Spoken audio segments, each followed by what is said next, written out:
अस्सलाम वालेकुम बच्चों, वेलकम टू MBBS पर्ल्स। आज हम बायोकेमिस्ट्री स्टार्ट करेंगे और बायोकेमिस्ट्री में हम सबसे पहले स्टार्ट करेंगे प्रोटीन मेटाबॉलिज्म। और प्रोटीन मेटाबॉलिज्म का हम स्टार्ट करेंगे chapter number 19 amino acids and nitrogen disposal.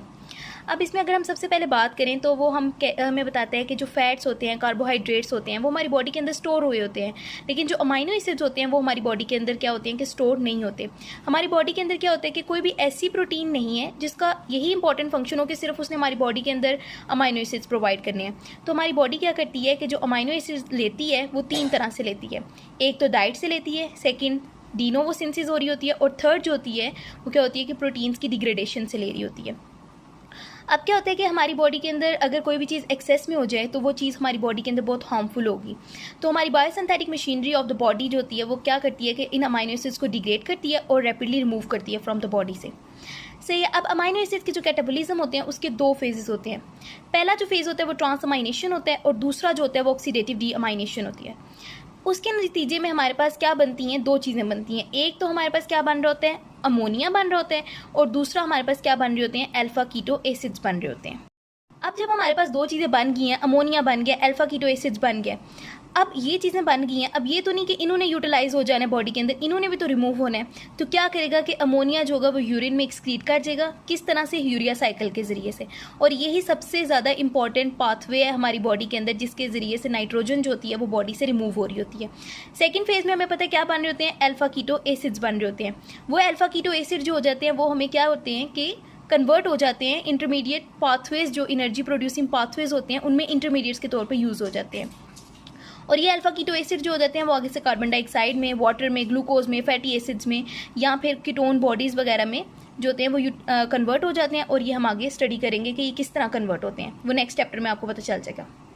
अब यहाँ पे जो उसने बात की है इस पैराग्राफ में, उसने नाइट्रोजन के बारे में बताया। अब देखें जो हमारे पास अमाइनो एसिड्स वगैरह होते हैं उसके अंदर क्या मॉलिक्यूल प्रेजेंट है, नाइट्रोजन मॉलिक्यूल ही प्रेजेंट है। तो बेसिकली अमाइनो एसिड्स का जब कैटाबॉलिज्म होगा तो किसका मेटाबॉलिज्म हो रहा होता है, नाइट्रोजन कंटेनिंग मॉलिक्यूल्स का। अब नाइट्रोजन जो होती है वो हमारी बॉडी के अंदर एंटर करती है, फूड के जरिए एंटर कर जाती है, ठीक है। अब जो इंपॉर्टेंट अगर हम अमाइनो एसिड्स देखें तो वो हमारी डाइटरी प्रोटीन्स वगैरह जो हम मीट वगैरह खा रहे हैं उसके अंदर इतने ज़्यादा अमाइनो एसिड्स जो होते हैं वो प्रेजेंट होते हैं। अब नाइट्रोजन क्या करती है, बॉडी से लीव किस तरह करेगी, यूरिया, अमोनिया बनेंगी, अदर प्रोडक्ट्स बन रहे होंगे जैसे क्रेटिनिन हो गया। इस तरह के प्रोडक्ट्स के जरिए जो होता है वो नाइट्रोजन बॉडी से रिमूव कर जाती है। हम 2 इंपॉर्टेंट कॉन्सेप्ट्स पढ़ेंगे, एक तो अमाइनो एसिड पूल और दूसरा प्रोटीन टर्नओवर।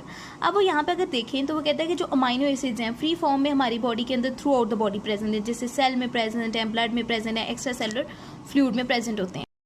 अब जैसा कि हमें पता है अमाइनो एसिड्स हमारी बॉडी के अंदर हर जगह पे प्रेजेंट हैं, सेल्स में, एक्स्ट्रासेलुलर फ्लूइड में, टिश्यूज़ में, फ्री फॉर्म में प्रेजेंट हैं। तो अब क्या कहते हैं कि अगर हम इन सब अमाइनो एसिड्स को इकट्ठा कर दें कि ये एक सिंगल ग्रुप से बिलोंग कर रहे हैं तो उसको हम क्या कहेंगे, अमाइनो एसिड पूल कहेंगे। अब इसकी जो डेफिनेशन है ना ये बहुत ज़्यादा इंपॉर्टेंट है, ठीक है। आपके वाइवा पॉइंट ऑफ व्यू से भी ये पूछ सकते हैं और वैसे भी जो है ना ये आपको आनी चाहिए डेफिनेशन। अब क्या होता है कि ये जो अमाइनो एसिड पूल है जिसमें फ्री अमाइनो एसिड्स प्रेजेंट हैं थ्रू आउट द बॉडी, अब ये अमाइनो एसिड पूल जो होता है ना इसको 3 सोर्सेज जो होते हैं वो सप्लाई कर रहे होते हैं। पहला जो सोर्स वो किस तरह होता है कि अमाइनो एसिड जो होते हैं वो प्रोटीन्स की डिग्रेडेशन से सप्लाई हो रहे होते हैं, ठीक है। सेकेंड जो होता है वो हमारे पास डाइटरी प्रोटीन, यानी कि जो हम ले रहे हैं डाइट में ले रहे हैं प्रोटीन्स वगैरह, उधर से जो अमाइनो एसिड्स हमें मिलते हैं। और तीसरा जो होता है कि नॉन एसेंशियल जो अमाइनो एसिड्स होते हैं सिंथेसाइज वो। तो 3 सोर्सेज हैं, सबसे पहले हमारे पास डिग्रेडेशन, फिर दूसरा जो हम डाइट से लेते हैं, और तीसरा जो आ जाता है वो नॉन एसेंशियल अमाइनो एसिड्स की सिंथेसिस आ जाती है।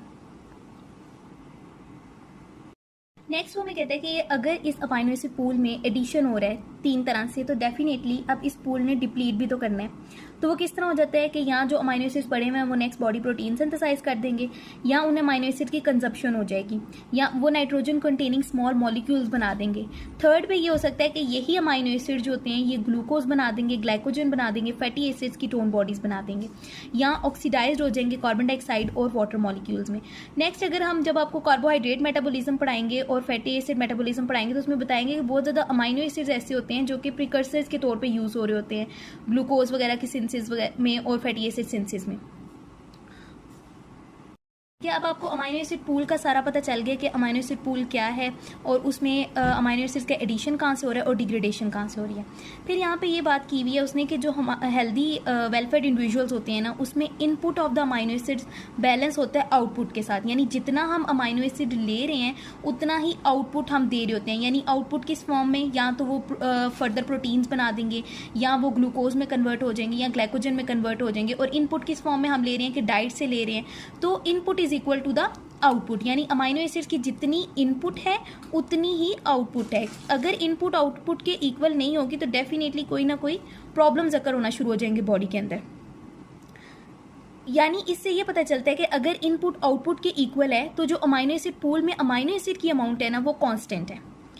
अमाइनो एसिड जो पूल होता है उसने स्टेडी स्टेट में ही होना होता है, और इसी वजह से हम कहते हैं कि जो इंडिविजुअल होता है वो एक नाइट्रोजन बैलेंस में है, यानी वो जितने अमाइनो एसिड्स ले रहा है उतने ही अमाइनो एसिड्स उसके आउटपुट फॉर्म में दे भी रहा होता है। नेक्स्ट जो है ना, हम आपको प्रोटीन टर्नओवर पढ़ा रही हूँ। ये जो है प्रोटीन टर्नओवर वाइवा के लिहाज से भी इंपॉर्टेंट है और इसका SCQ भी जो है ना वो इंपॉर्टेंट है। अब इसमें ये कहते हैं कि जो मोस्ट ऑफ द प्रोटीन्स होती हैं ये हमारी बॉडी के अंदर सिंथेसाइज कॉन्स्टेंटली हो रही हैं और साथ ही डिग्रेड भी हो रही हैं, ताकि जो एबनॉर्मल है प्रोटीन या अननीडेड प्रोटीन्स है वो बॉडी से रिमूव होती रहे। अब प्रोटीन की रेगुलेशन क्या होती है? अब प्रोटीन्स दो, एक तो प्रोटीन की सिंथेसिस होती है, दूसरी क्या होती है, प्रोटीन की डिग्रेडेशन होती है। तो कुछ प्रोटीन्स में ऐसा होता है कि जो उनकी सिंथेसिस होती है ना वो इंपॉर्टेंट रोल प्ले कर रही होती है, जबकि डिग्रेडेशन का रोल जो होता है वो माइनर होता है। कुछ प्रोटीन्स में ऐसा होता है कि डिग्रेडेशन जो होती है ना वो इंपॉर्टेंट रोल प्ले कर रही होती है और जो सिंथेसिस होती है वो कांस्टेंट होती है। नेक्स्ट जो है ना, हम आपको प्रोटीन टर्नओवर पढ़ा रही हूँ। ये जो है प्रोटीन टर्नओवर वाइवा के लिहाज से भी इंपॉर्टेंट है और इसका SCQ भी जो है ना वो इंपॉर्टेंट है। अब इसमें ये कहते हैं कि जो मोस्ट ऑफ द प्रोटीन्स होती हैं ये हमारी बॉडी के अंदर सिंथेसाइज कॉन्स्टेंटली हो रही हैं और साथ ही डिग्रेड भी हो रही हैं, ताकि जो एबनॉर्मल है प्रोटीन या अननीडेड प्रोटीन्स है वो बॉडी से रिमूव होती रहे। अब प्रोटीन की रेगुलेशन क्या होती है? अब प्रोटीन्स दो, एक तो प्रोटीन की सिंथेसिस होती है, दूसरी क्या होती है, प्रोटीन की डिग्रेडेशन होती है। तो कुछ प्रोटीन्स में ऐसा होता है कि जो उनकी सिंथेसिस होती है ना वो इंपॉर्टेंट रोल प्ले कर रही होती है, जबकि डिग्रेडेशन का रोल जो होता है वो माइनर होता है। कुछ प्रोटीन्स में ऐसा होता है कि डिग्रेडेशन जो होती है ना वो इंपॉर्टेंट रोल प्ले कर रही होती है और जो सिंथेसिस होती है वो कांस्टेंट होती है। अब जो हेल्दी एडल्ट्स होते हैं ना, इनमें जो अमाउंट ऑफ प्रोटीन होती है वो कांस्टेंट ही रहती है, क्योंकि जितनी प्रोटीन जो होती है वो सिंथेसाइज हो रही होती है वो उतनी ही प्रोटीन सिंथेसाइज होती है जो कि इतनी सफिशिएंट होती है कि जो प्रोटीन हमारी बॉडी से अंदर ऑलरेडी डिग्रेड हो गई है उसको रिप्लेस कर सके। इसी को ही हम क्या कह रहे होते हैं, प्रोटीन टर्नओवर। यानी जितनी प्रोटीन हमारी बॉडी के अंदर रिक्वायर्ड है उतनी ही सिंथेसाइज होती है, उससे ज़्यादा सिंथेसाइज नहीं होगी, क्योंकि अगर ज़्यादा सिंथेसाइज होगी डेफिनेटली वो प्रोटीन हमारी बॉडी के अंदर क्या कर जाएगी, अकोमुलेट कर जाएगी और फिर वो अबनॉर्मल प्रोटीन होगी। इसी वजह से हमारी बॉडी जो होती है ना वो हाइड्रोलिसिस और रीसिंथेसिस करती है 300 to 400 gram of body proteins का हर दिन। जो प्रोटीन डिग्रेडेशन है ना ये इंपॉर्टेंट SCQ है, ठीक है। इसमें हमारे पास क्या होता है कि दो एंजाइम सिस्टम्स हैं, एक जो है वो ATP डिपेंडेंट है और एक जो है वो ATP इंडिपेंडेंट सिस्टम है। ATP डिपेंडेंट सिस्टम में अगर हमें डिफरेंस पता चले तो एक तो यूबिक्यूटिन प्रोटियोसोम सिस्टम ATP डिपेंडेंट है और साइटोसोल में प्रेजेंट है, दूसरा हमारे पास ATP इंडिपेंडेंट सिस्टम है और ये लाइजोसोमल सिस्टम है। अब जो यूबिक्यूटिन प्रोटियोसोम सिस्टम है ना ये सिलेक्टिवली डिग्रेड करेगा शॉर्ट लिव प्रोटीन्स को, और जो हमारे पास लाइजोसोमल सिस्टम है ना ये नॉन सेलेक्टिवली ही डिग्रेडेशन करवा देगा प्रोटीन्स की। जैसे कि हमारे पास प्लाज्मा प्रोटीन्स वगैरह आ जाती हैं, ये एंडोसाइटोसिस के जरिए सेल के अंदर जाती हैं, और जो लाइजोसोमल सिस्टम है ना ये नॉन सेलेक्टिवली इनकी डिग्रेडेशन करवाना शुरू कर देते हैं। अब आगे हमारे पास बहुत इंपॉर्टेंट SCQ है, ये पास पेपर का भी SCQ है और पहले भी आ चुके हैं, यूबिक्यूटिन प्रोटियोसोम सिस्टम। इसमें हमारे पास क्या होता है कि प्रोटीन जो होती हैं वो सिलेक्टिवली हम डिग्रेडेशन करवाते हैं उनकी। तो हमारे पास जो सिस्टम है वो साइटोसोलिक सिस्टम है, यूबिक्यूटिन प्रोटियोसोम सिस्टम, जो कि क्या यूज़ करता है, ATP को यूज़ करता है। सबसे पहले क्या होता है कि इसमें जो प्रोटीन सेलेक्ट होती है जिसकी डिग्रेडेशन होनी होती है वो पहले क्या होता है उसके साथ कोवलेंट अटैचमेंट करता है यूबिक्यूटोन मॉलिक्यूल। अब यूबिक्यूटिन मॉलिक्यूल जो है ना ये एक स्मॉल ग्लोब्यूलर और नॉन इंजामेटिक प्रोटीन होती है। सबसे पहले क्या होता है कि यूबिक्यूटेशन हो गई। अब क्या होता है कि यूबिक्यूटेशन में ना हमारे पास क्या बनता है, बॉन्ड बनता है, यानी प्रोटीन के दरमियान और यूबिक्यूटिन मॉलिक्यूल के दरमियान, और वो हमारे पास कौन सा बॉन्ड बनता है, आइसोपेप्टाइड लिंकेज बन रहा होता है। किसके दरमियान, alpha carboxyl group of C terminal glycine, यानी जो ग्लाइसिन मॉलिक्यूल ऑफ यूबिक्यूटिन है उसका lysine molecule of the protein जो होती है उसके साथ क्या बनता है, एक बॉन्ड बनता है। और बॉन्ड कौन सा बन रहा होता है, कोवलेंट बॉन्ड बन रहा होता है। अब ये जो होता है ना, ये 3 स्टेप हमारे पास पाथवे होता है जिसमें 3 इंजाइम्स इन्वॉल्व होते हैं, एक E1, E2 और E3 इंजाइम्स होते हैं। और फिर यहाँ पे भी उसने लिख दिया कि ये ATP डिपेंडेंट प्रोसेस होता है। ये बहुत इंपॉर्टेंट MCQs भी है कि आपको पता होना चाहिए कि कौन सा पाथवे जो है वो इंडिपेंडेंट है ATP और कौन सा डिपेंडेंट है। अब इंजाइम 1 जो है वो E1 है, वो एक्टिवेटिंग इंजाइम है। उसका काम क्या होगा कि जाएगा और जाके यूबिक्यूटिन मॉलिक्यूल को एक्टिवेट कर देगा कि आ जाओ बाहर, अब तुम्हारा काम क्या है कि प्रोटीन के साथ कोवलेंट बॉन्डिंग करना। सेकेंड इंजाइम क्या है हमारे पास, कॉन्जुगेटिंग इंजाइम आ जाएगा जो कि E2 इंजाइम होगा। थर्ड जो होगा वो लाइगेज होगा। लाइगेज इंजाइम का काम क्या होगा कि उस प्रोटीन को आइडेंटिफाई करना जिसकी डिग्रेडेशन होनी है, और फिर क्या करेगा कि जो E2UB का एक बन गया हुआ एक कॉन्जुगेशन हो चुकी है उसके साथ जाके इंटरेक्ट करेगा। इसके बारे में ये बताया कि जो E3 है ना, ये हमारे पास ज़्यादा होता है एज़ कम्पेयर टू E1 और E2। रीज़न भी यही है क्योंकि इसका काम ज़्यादा है, इसने जाके प्रोटीन को आइडेंटिफाई करना है जिसकी डिग्रेडेशन होनी है। अब नेक्स्ट वो एक्सप्लेन करते हैं कि जो प्रोटीन मॉलिक्यूल्स हैं ना, वो क्या करती हैं, यूबिक्यूटिन मॉलिक्यूल के साथ ऐड होती जाती हैं यहाँ तक कि एक चेन बन जाती है। अब वो जो चेन होती है उसको रिकॉग्नाइज करने के लिए एक लार्ज बेरल शेप मैक्रोमोलिक्यूलर कॉम्प्लेक्स होता है, प्रोटियोलिटिक कॉम्प्लेक्स होता है जिसका नाम है प्रोटियोसोम। उसने क्या करना है, उसको जाके डिग्रेड करना है।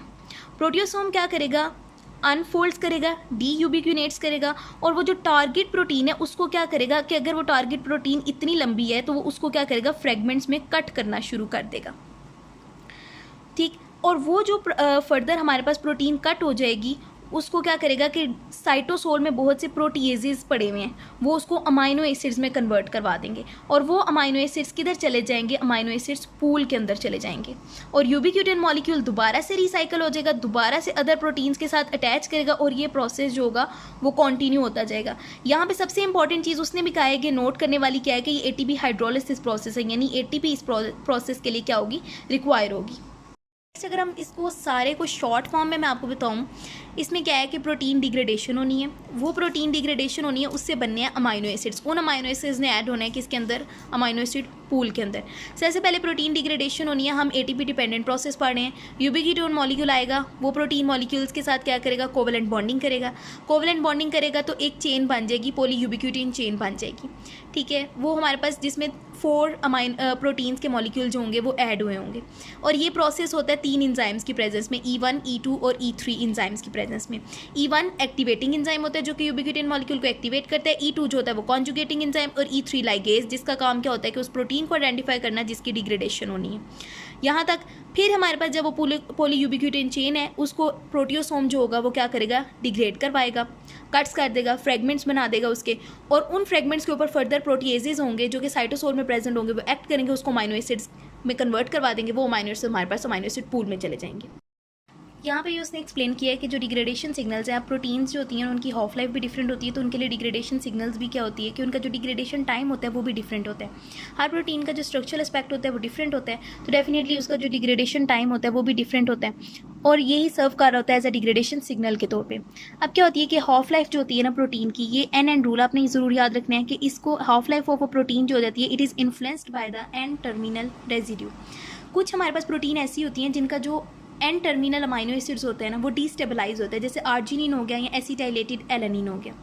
इसके अलावा अगर कुछ प्रोटीन्स ऐसी होती हैं जिनका जो stabilising N terminal amino acid होता है, जैसे कि सीरीन आ गया।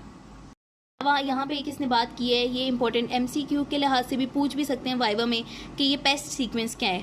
अब कुछ हमारे पास जो अमाइनो एसिड्स हैं जैसे proline, glutamate, serine and threonine, इनको क्या करते हैं कि ये रैपिडली यूबिक्यूनेटेड होते हैं, डिग्रेड करते हैं, और इनकी जो हाफ लाइफ होती है वो क्या होती है, कम होती है।